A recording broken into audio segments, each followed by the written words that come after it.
تو جس وقت موت آتی ہے روح کے لیے یہ موت نہیں، اس کے لیے صرف انتقال ہے کہ حالت بدلتی ہے،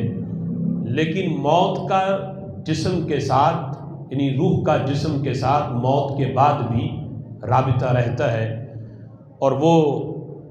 رابطہ ایسا ہے کہ اگر قبر میں جنت کی کھڑکی کھلے تو پھر بھی روح راحت محسوس کرتی ہے، اور اگر میت جو ہے وہ ایسی ہو کہ گناہگار ہو اور اسے عذاب دیا جائے تو روح اس کی تکلیف بھی محسوس کرتی ہے۔ اور یہ اہل سنت و جماعت کا اعتقاد ہے۔ رسول اکرم صلی اللہ تعالی علیہ وسلم نے ارشاد فرمایا کہ موت سے روح جسم سے منتقل ہوتی ہے، لیکن رابطہ اس کا یوں رہتا ہے کہ اب جسم چارپائی پہ پڑا ہے،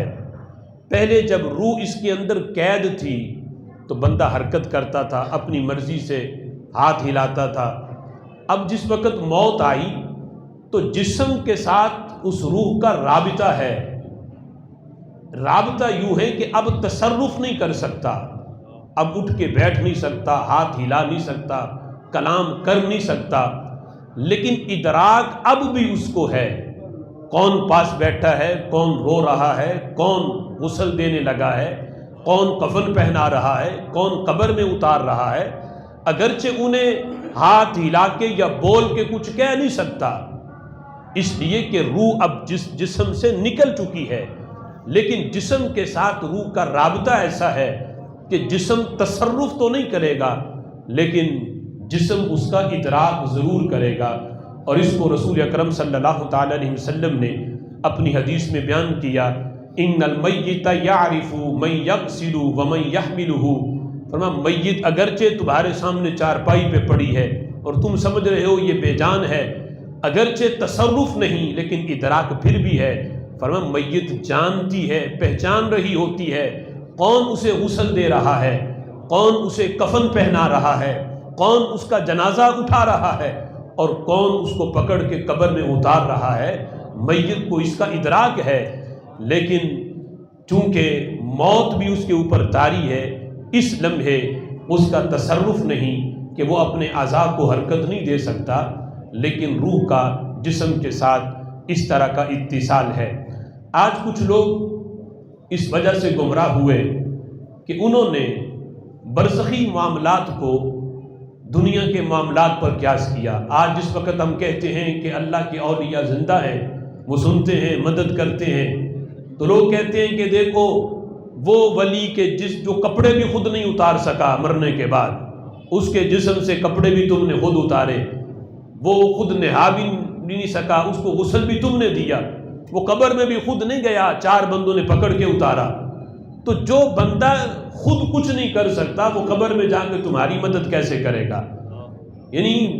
برزخ کے احوال جو ہیں ان کو دنیا پہ قیاس کیا۔ وہ یہ سمجھتے ہیں کہ شاید زندگی اس چیز کا نام ہے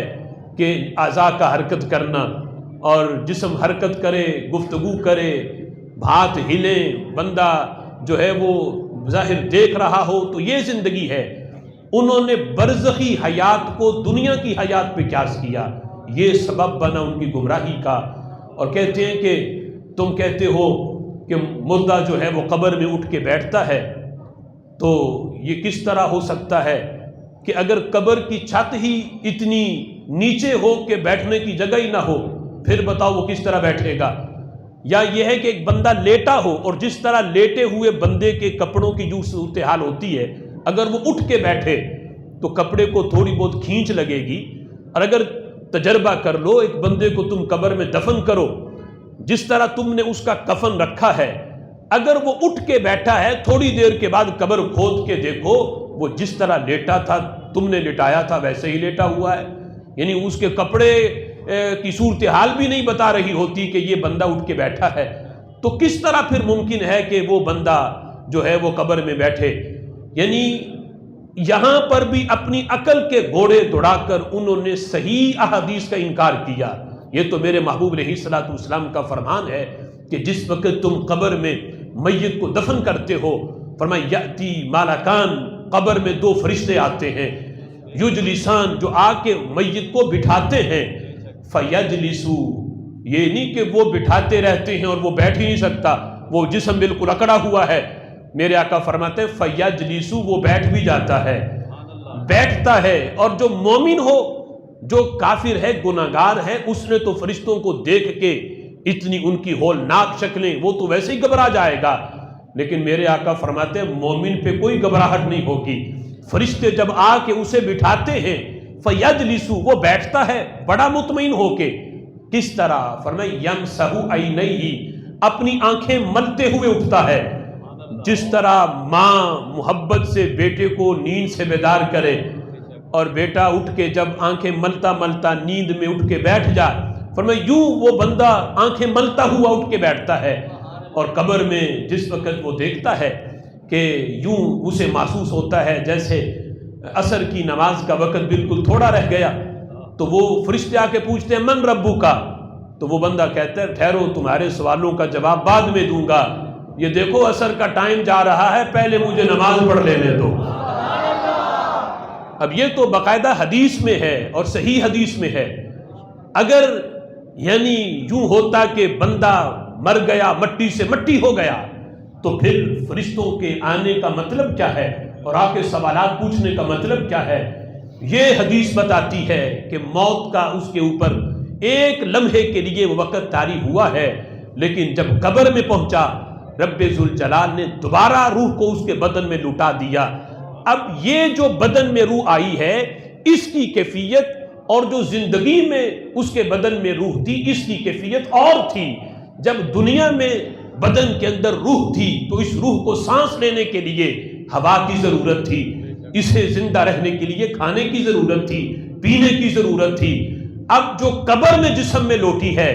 تو یہ قبر میں